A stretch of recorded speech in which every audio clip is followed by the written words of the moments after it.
en Lucas, por favor, todos los que lo tengan, 1:34. Y amárrense en los cinturones y prepárense por la palabra que viene ahora. Sé que es de mucha importancia. Entonces María dijo al ángel: ¿cómo será esto? Pues no conozco varón. Respondiendo el ángel le dijo: el Espíritu Santo vendrá sobre ti, y el poder del Altísimo te cubrirá con su sombra, por lo cual también el santo ser que nacerá será llamado Hijo de Dios. Diga conmigo: engendrar. El tema de hoy se llama el DNA de Dios. Primer tema, primera sección. Cuando hablamos de el DNA o el ADN, conocido en español como el ADN, estamos hablando de un libro escrito con sustancias químicas llamados aminoácidos. Un libro escrito, la empresa más pequeña al ojo humano y más sofisticada del universo se llama la célula del hombre. Una célula está el registro completo, es un departamento, es una empresa completa. ¿Sabían ustedes que en una célula existe una empresa que tiene un departamento de lingüística, tiene un departamento de materia prima, de elaboración química, tiene un departamento de basura y tiene un departamento o un storage para todos los ingredientes necesarios para mantener todo un organismo vivo? Es decir, si yo quisiera hacer algo semejante a una célula, dice el profesor Kalman en la Universidad de Illinois, dice que si quisiera hacer una célula tendría que ocupar más de 45 manzanas cuadradas. Es decir, tendría que ocupar miles y miles y miles y miles de pies cuadrados para poder hacer una empresa que pueda cumplir con todos los requisitos que exigiría una célula. Sin embargo, Dios se plació hacerla en lo que ocupa menos de la punta de un alfiler. Diga conmigo: Dios es grande.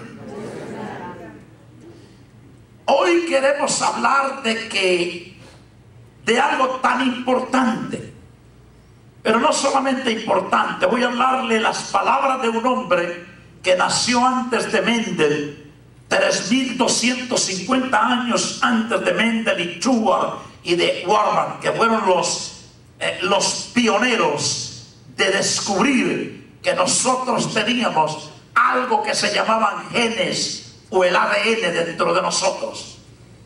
Ya para la década del 60 se empezó a hablar de eso más profundamente. Sin embargo, un hombre sabía todo esto 3000 años atrás.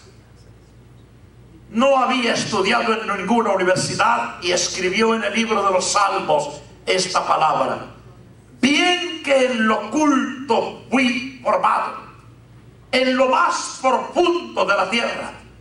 Dice: mi embrión vieron tus ojos, y en tu libro estaban escritas todas aquellas cosas que luego fueron formadas, sin faltar una de ellas. Hoy podemos entender ese texto con claridad, porque sabemos que cuando Dios nos hizo a nosotros, lo primero que hizo fue que un espermatozoide de su papá se uniera a un óvulo maduro de su mamá. Cuando se unieron y logró penetrar el óvulo, se llama concebir, concepción. Cuando existe esa concepción, se empieza a formar un bebé. Pero ese bebé no tiene forma, tiene forma de todo menos de bebé. Tan feo es cuando nace que se le llama embrión. Embrión significa, la palabra griega es masa sin forma. Diga conmigo: masa sin forma.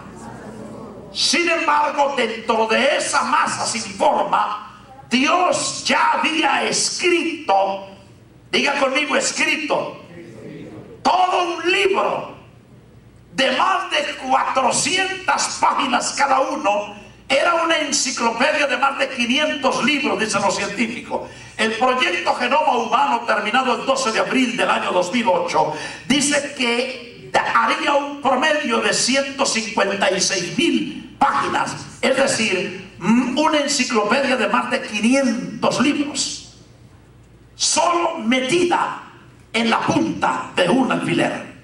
Y Dios hizo esa masa sin forma. Y yo quiero explicarles algo a usted. Esto es una masa sin forma. Mira, una masa sin forma. Sin embargo, a esa masa sin forma, Dios le plació escribir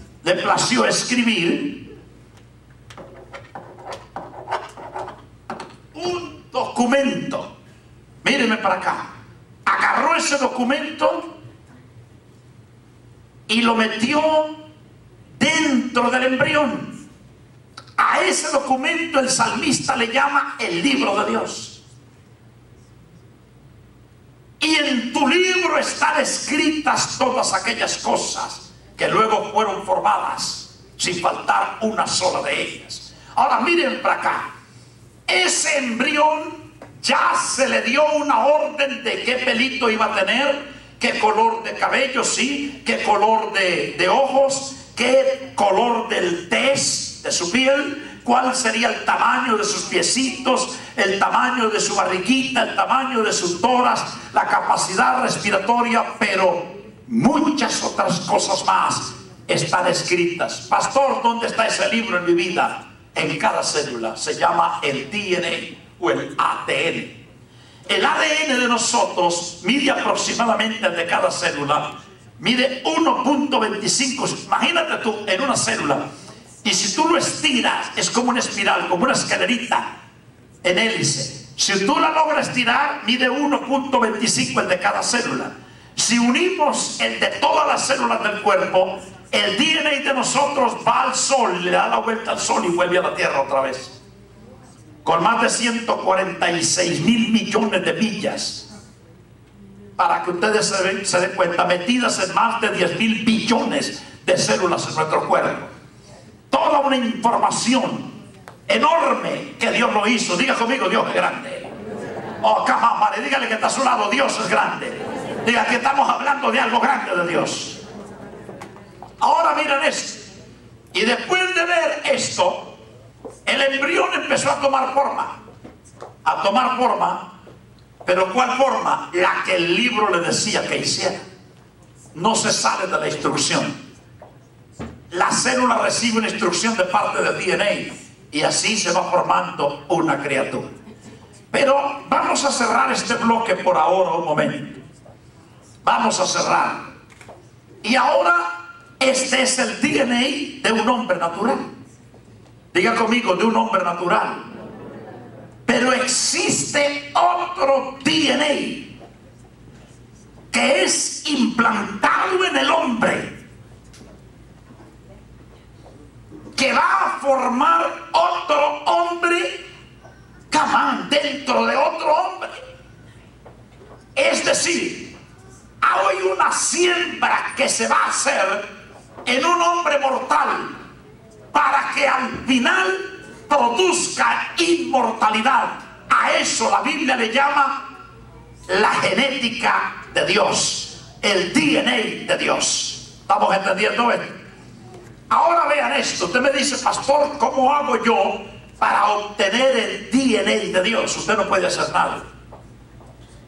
Sin embargo, le voy a explicar cómo sucede, paso a paso, cómo sucede, cómo lo escribe Dios.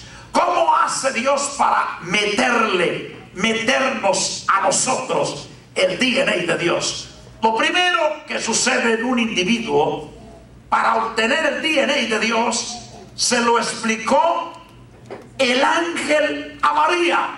María le dijo, ¿cómo será esto? Y esa es la pregunta que tú se estás haciendo. ¿Cómo será esto? le dijo: el Espíritu de Dios vendrá sobre de ti. Así que no puede haber ningún ser humano que pueda ser engendrado por Dios y que a la larga se convierta en un hombre de Dios si antes el Espíritu Santo no está sobre él. Así que el primer paso para que una persona se convierta en un engendrado de Dios se llama el Espíritu Santo. Dice: el Espíritu Santo vendrá sobre de ti. La sombra del Altísimo te cubrirá. Por lo tanto, le dijo el ángel, el santo ser que nacerá será llamado Hijo de Dios. Camambar, y le voy a explicar algo.